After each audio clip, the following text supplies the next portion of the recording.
Почитувани. Огромните долгови на македонската радио телевизија покажуваат дека овој јавен сервис, работата негова, исклучиво како пропагандистички портал или медиум на ВМРО ДПМН, не може да продолжи, односно е неодржлива работата на ваквиот јавен сервис.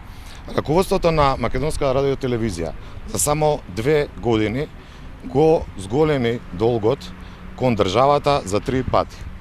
Во јануари 2014 година долгот на оваа институција кон државата по основ на даноци изнесуваше 600.000 евра.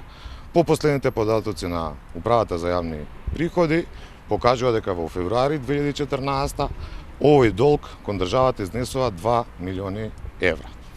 Неправедно е да граѓаните, фирмите плаќаат даноци во буџетот и истовремено плаќаат радиодифузна такса само за да ова јавен сервис биде финансиран од граѓаните, а истовремено да ствара нови и нови долгови. Истовремено, јавниот сервис не е сервис кој што ја кажува вистината на граѓаните, туку представува еден дел од целата пропагандистичка машинерија на Никола Груевски ВМРО ДПМН.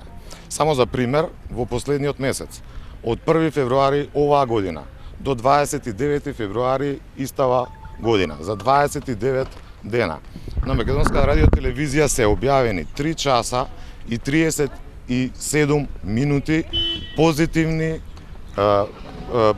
вести во корист на ВМРО ДПМН.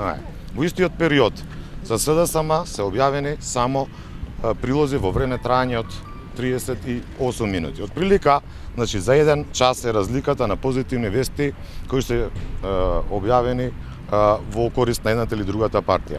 Истовремено на МТВ имате 0 негативни вести за ВМРО ДПМН и негативни прилози во трајање од 16 минути за СДСМ. Кажуваме дека ова е само мал пример, дека реформите во медиумите мора да бидат брзи, мора да бидат темелни, дека мора да се обезможат слободни медиуми, дека мора МРТВ да стане јавен сервис кој ќе кажува вистината на граѓаните. Социјалдемократскиот сојуз ќе ја укине плаќањето на радиодифузната такса и истовремено ќе обезбеди стабилно финансирање на јавниот сервис преку средствата од буџетот.